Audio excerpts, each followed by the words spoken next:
ലോക്സഭാ തെരഞ്ഞെടുപ്പിൽ ബി.ജെ.പിയുടെ സീറ്റ് നഷ്ടം സംബന്ധിച്ച് നിരന്തര അവലോകനം നടക്കുകയാണ്. ബി.ജെ.പി സംസ്ഥാനങ്ങളുടെ അവലോകന യോഗങ്ങളെക്കുറിച്ചുള്ള പൂർണ്ണമായ വിവരങ്ങൾ കേന്ദ്രവുമായി പങ്കിട്ടു.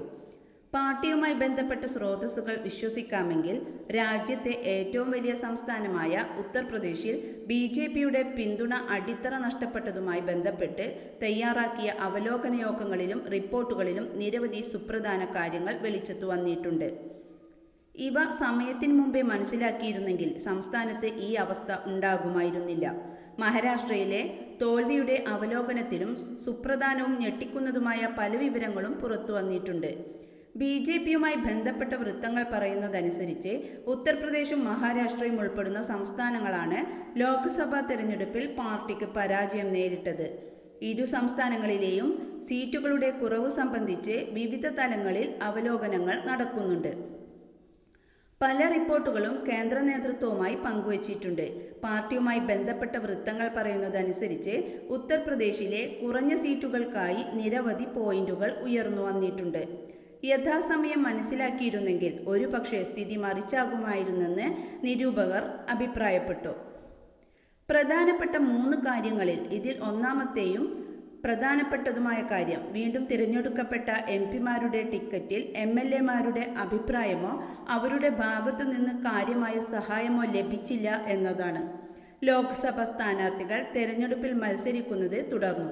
എന്നാൽ അവരുടെ മണ്ഡലങ്ങളിൽ നിന്ന് വരുന്ന നിരവധി എം.എൽ.എമാർ ലോക്സഭാ സ്ഥാനാർത്ഥികളെ ശക്തമായി എതിർത്തു. എല്ലാ ലോക്സഭാ സീറ്റുകളിലും ഒരു വിലയിരുത്തൽ നടത്തിയതായി പാർട്ടിയുമായി ബന്ധപ്പെട്ട വൃത്തങ്ങൾ അറിയിച്ചു. പ്രതിഷേധത്തിന്റെ കാരണമെന്താണെന്ന് കണ്ടെത്താനുള്ള ശ്രമവും ആരംഭിച്ചതായി വൃത്തങ്ങൾ അറിയിച്ചു. അന്നത്തെ എം.പിയുടെയോ സ്ഥാനാർത്ഥിയുടെയോ പെരുമാറ്റം അദ്ദേഹത്തിന്റെ പാർട്ടിയിലെ ജനപ്രതിനിധികളെ സഹായിക്കുന്ന തരത്തിലായിരുന്നില്ലേ? ഇത്തരം ഒരു സാഹചര്യത്തിൽ പ്രാദേശിക ജനപ്രതിനിധികളുടെ നിഷ്ക്രിയത്വവും സ്ഥാനാർത്ഥിയെ സഹായിക്കില്ലെന്ന നിലപാടും പാർട്ടിക്ക് വലിയ തോതിൽ ദോഷകരമായി. ഇതിനു പുറമെ ഭരണഘടനാ വിഷയത്തിൽ പ്രതിപക്ഷം ദളിതരെ ഒന്നിപ്പിച്ച രീതി പാർട്ടിക്ക് ശക്തമായി അവതരിപ്പിക്കാൻ കഴിഞ്ഞില്ല എന്ന സുപ്രധാന കാര്യവും പുറത്തുവന്നു. ഭരണഘടനാ വിഷയത്തിൽ ദളിത് വോട്ട് ബാങ്ക് ബി.ജെ.പിയെ അകറ്റുന്നത് തുടരുന്നതായി തയ്യാറാക്കിയ അവലോകന റിപ്പോർട്ടിൽ പരാമർശിച്ചിട്ടുണ്ടെന്ന് വൃത്തങ്ങൾ അറിയിച്ചു. ഈ സാഹചര്യത്തിൽ ആരംഭിച്ച നാശനഷ്ടം അവസാനം വരെ നിയന്ത്രിക്കാനായില്ല. ഇതോടൊപ്പം ഒ.ബി.സി വോട്ടർമാർക്കിടയിലും ശക്തമായ നുഴഞ്ഞുകയറ്റമുണ്ടായി.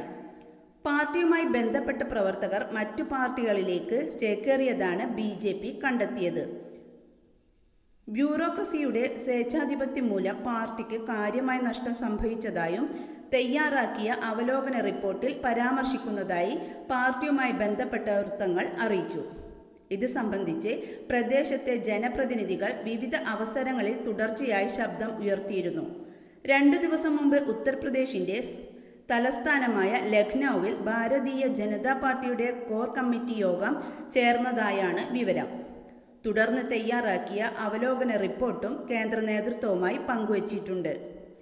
ഉത്തർപ്രദേശിലെ തോൽവിക്ക് പിന്നിലെ കാരണങ്ങളിൽ അടുത്ത തന്ത്രം ഒരുങ്ങി തുടങ്ങിയെന്നാണ് പാർട്ടിയുമായി ബന്ധപ്പെട്ട വൃത്തങ്ങൾ നൽകുന്ന സൂചന.